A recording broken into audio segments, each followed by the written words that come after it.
يا صباح الورد والفل والياسمين على أجمل متابعين في الدنيا. بناء على طلب أجمل متابعين في الدنيا، طلبوا مني الكيكة الإسفنجية بس بالدقيق العادي وبدون محسن جل نهائي. عملتها لكم بمكونات موجودة في كل بيت وسهلة جدا وسريعة، يعني مش هتجيبي حاجة خالص يا ست الكل من بره. هنعملها بمنتهى السهولة وتقدري تعمليها لجميع الطرق، وأي حاجة حلوة كده هتعمليها لأولادك بمنتهى السهولة. يلا بينا، بس قبل ما نبدأ الفيديو نسمي الله ونصلي على الرسول.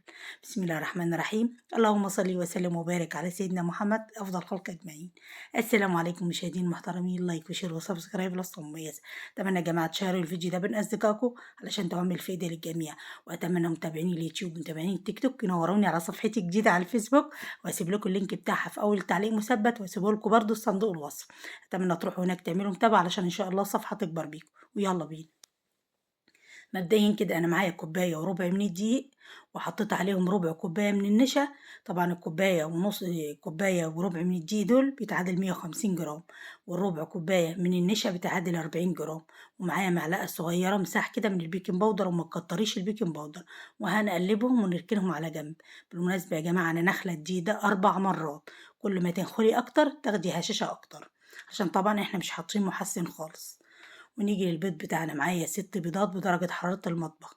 خلي بالك يا ست الكل، لازم تشوفي الفيديو من البداية للنهاية علشان في تكات مهمة جدا هي اللي هتنجح الوصفة معاكي. الوصفة معانا ما فيهاش أي محسن خالص، علشان تضمني إن هي تنجح معاكي بنسبة 100%.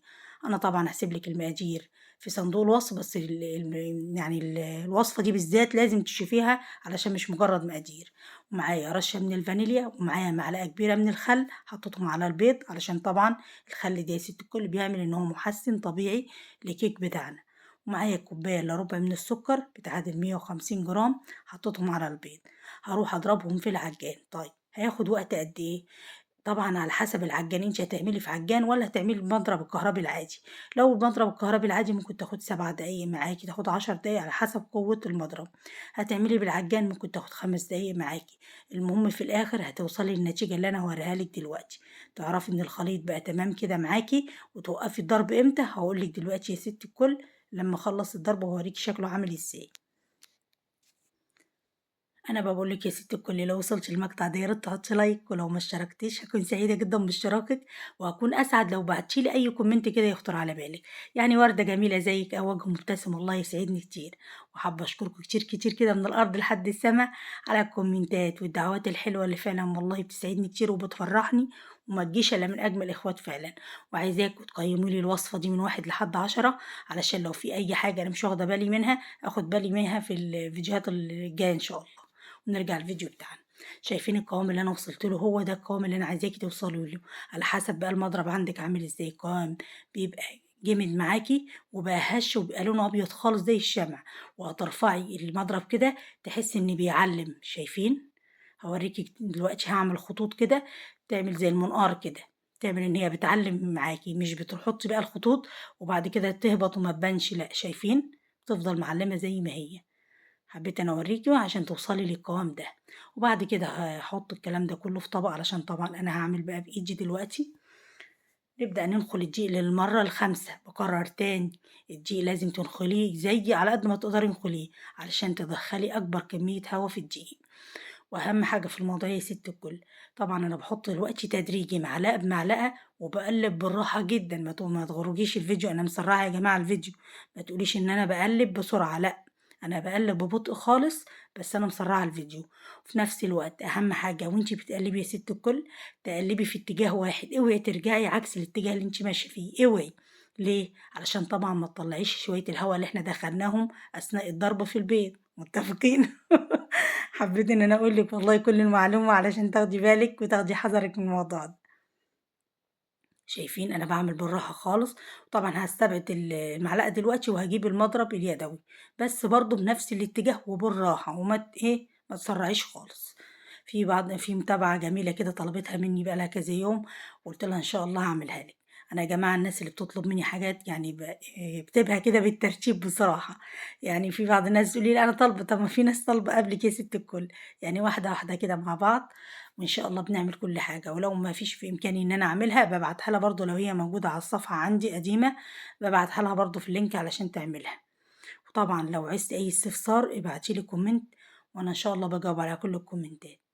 شايفين أنا باحط تدريجي خالص أهو، وفي نفس الاتجاه اللي أنا ماشية فيه وبالراحة خالص. طيب الخليط ده هيتعمل في صينية مقاس كام؟ الخليط ده هيتعمل في صينية، أنا عاملاه في صينية مقاس 20، ممكن تعمليها لحد مقاس 24 على حسب انتِ حابة تعمليها إيه. حابة تعمليها تورتة يبقى يُفضّل إن انتِ تعمليها في مقاس 20، أنا عملتها بمقاس 20 وقطعتها شرايح دلوقتي وهاوريها لكم برضه شكلها إيه.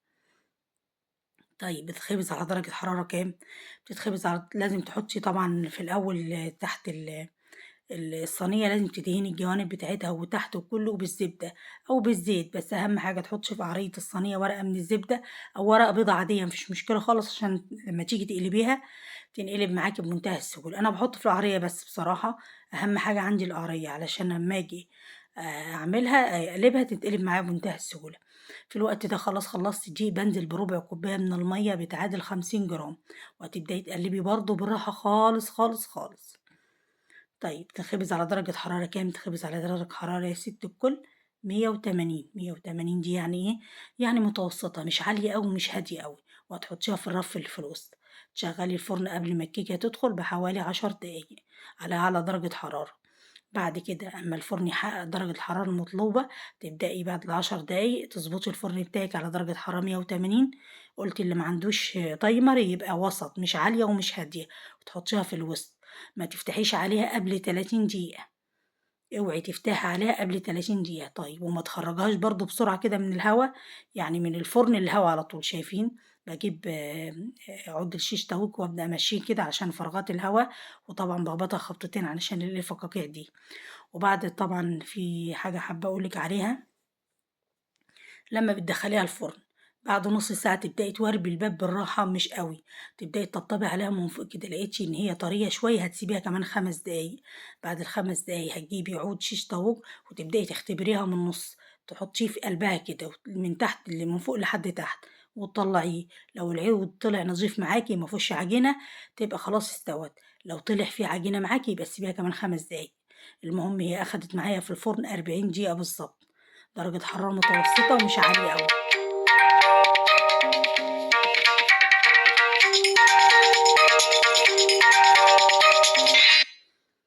آسفة يا جماعة، قُلت درجة حرارة مش عالية أوي، متوسطة، وأبدأ أحطه في النُص. أول ما خلاص بعد ال40 دقيقة طفيت الفرن، هاسيبها في الفرن 5 دقايق ما أطلّعهاش، يعني أول ما أطفي الفرن كده هاوارب الفرن هاسيبه موارب كده شوية وأطفيه وأسيبها جواه 5 دقايق بس. بعد ال5 دقايق علشان ما تهبطش منِّك يا ست الكل، بعد ال5 دقايق هاطلّعها وأغطّيها بفوطة كده 10 دقايق، وبعد كده هاقلبها. وما تقطّعهاش قبل ساعتين 2، لازم تتقطّع شرايح كده أمّا تبرد تمامًا عشان ما أبوّظهاش يا ست الكل في التقطيع. شايفين الجمال؟ طبعًا الصورة خير دليل. طبعًا أنا سِبت التزيين ده في فيديو منفصل عشان ما أطوّلش الفيديو عليكم، والسلام عليكم ورحمة الله وبركاته.